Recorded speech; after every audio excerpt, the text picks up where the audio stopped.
Hello green മീഡിയാസിലേക്ക് സ്വാഗതം. പാട്രിയോട്ടിൻ്റെ 4-ാം ദിനത്തെ collection റിപ്പോർട്ടുകളുമായി നമുക്ക് കടന്നു വരാം. അതിന് മുന്നോടി ചാനൽ ഇതുവരെ സബ്സ്ക്രൈബ് ചെയ്തിട്ടില്ലെങ്കിൽ സബ്സ്ക്രിപ്ഷൻ ഒന്ന് പരിഗണിക്കാവുന്നതാണ്. ഇന്ന് 4-ാം ദിനം തിങ്കളാഴ്ച എങ്ങനെയാണ് പ്രകടനം? 1433 ഷോകളാണ് ട്രാക്ക് ചെയ്യപ്പെട്ടിരിക്കുന്നത്. 75,000-ഓളം ടിക്കറ്റുകളാണ് കേരള ബോക്സ് ഓഫീസിൽ ഇന്ന് വിറ്റുപോയത്. 18% തിയേറ്റർ ഓക്യുപ്പൻസിയിൽ സിനിമയ്ക്ക് ഇതുവരെ നേടാൻ കഴിഞ്ഞത് 1,20,00,000 രൂപയോളമാണ്. പ്രീസെയിലൂടെ തന്നെ സിനിമയ്ക്ക് 60 ലക്ഷം രൂപയോളം നേടാൻ കഴിഞ്ഞെങ്കിൽ ഇന്ന് വലിയ ഒരു ഇടിവ് തന്നെയാണ് നമുക്ക് കാണാൻ കഴിയുന്നത്. പ്രത്യേകിച്ച് ഇലക്ഷൻ ഡിക്ലറേഷൻ അല്ലെങ്കിൽ ഇലക്ഷൻ്റെ റിസൾട്ട് ഡിക്ലറേഷൻ ദിനമാണ്.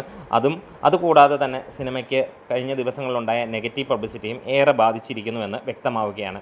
ഇന്ന് സിനിമ പ്രതീക്ഷിക്കുന്നത് 2 കോടിയോളം കേരള ബോക്സ് ഓഫീസിൽ നിന്ന് നേടും എന്നുള്ളതാണ്. കഴിഞ്ഞ 2 ദിവസങ്ങളിലും സിനിമ 5,15 കോടിക്ക് മുകളിലാണ് നേടിയത്.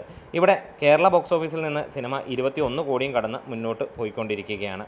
വേൾഡ് വൈഡായിട്ട് സിനിമയ്ക്ക് 3 ദിനങ്ങൾ കൊണ്ട് 65 കോടി കടന്നു എന്നുള്ളതാണ് റിപ്പോർട്ടുകൾ പുറത്തു വരുന്നത്. ഇന്നത്തോടെ സിനിമ 72-73 കോടിയിലേക്ക് എത്തുമെന്നുള്ള പ്രതീക്ഷയാണ്. ഒരു ഘട്ടത്തിൽ നമ്മൾ പ്രതീക്ഷിച്ചിരുന്നു 75 കോടി സിനിമ എത്തുമെന്നുള്ളത്.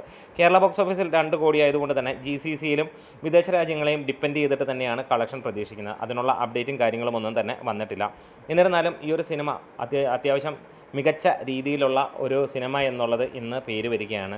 പലപ്പോഴും നെഗറ്റീവ് കമൻസുകൾ കണ്ട് ആളുകൾ പോകുമ്പോൾ ഇപ്പോൾ കാണുന്ന ആളുകൾക്ക് തൃപ്തിയാവുന്നു. പക്ഷേ ആദ്യത്തെ പുള്ള് നമുക്ക് കിട്ടില്ല എന്നുള്ളത് ഉറപ്പാണ്. ഇനിയും കാണുന്ന ആളുകൾ എന്ന് പറഞ്ഞു കഴിഞ്ഞാൽ ഈ സിനിമ കാണാൻ ആഗ്രഹിച്ചിരുന്നവർ തന്നെയാണ്. അപ്പോൾ ആ ഒരു രീതിയിലേക്ക് പോവുകയാണ്. ഇങ്ങനെ സിനിമ ഒരു ലോങ് റണ്ണിൽ പോവുകയാണെങ്കിൽ സിനിമ ഒരു 125 കോടി വരെ എത്താനുള്ള ചാൻസുകളാണ്. 100 കോടി അടിക്കുമോ എന്നുള്ളത് സംശയം തന്നെയാണ്. എന്തായാലും നമ്മൾ കാത്തിരിക്കുകയാണ് ഈ ഒരു സിനിമയുടെ ബാക്കിയുള്ള ഒഫീഷ്യൽ അപ്ഡേറ്റും കാര്യങ്ങളുമൊക്കെ. ഇനി വരുന്ന വെള്ളി ശനി ഞായർ ദിനങ്ങളാണ് ഏറെയും പ്രതീക്ഷിച്ചിരിക്കുന്നത്. സിനിമയുടെ ബഡ്ജറ്റ് 105 കോടിയോളം എന്നുള്ളത് തന്നെയാണ് അറിയാൻ കഴിഞ്ഞിട്ടുള്ളത്. ഏകദേശം 25% സിനിമയുടെ കോസ്റ്റ് അല്ലെങ്കിൽ ബഡ്ജറ്റ് റിക്കവർ ചെയ്തു എന്നുള്ളതാണ്. പക്ഷേ ഇനിയും 75% നേടാനുണ്ട് എന്നുള്ളത് വിസ്മരിക്കുകയും ചെയ്യാൻ പാടില്ല. എന്തായാലും കാത്തിരിക്കാം. നമ്മുടെ വീഡിയോസ് ഇഷ്ടമായെങ്കിൽ ഒന്ന് സപ്പോർട്ട് ചെയ്ത് തരാം. ഇന്ന് നിങ്ങളുടെ തൊട്ടടുത്തുള്ള തിയേറ്ററുകളിൽ എങ്ങനെയായിരുന്നു സിനിമയുടെ പ്രകടനം? നിങ്ങൾ പോയിട്ടുണ്ടെങ്കിൽ അതും കാര്യങ്ങളും ഒന്ന് പറയാം. Green medias.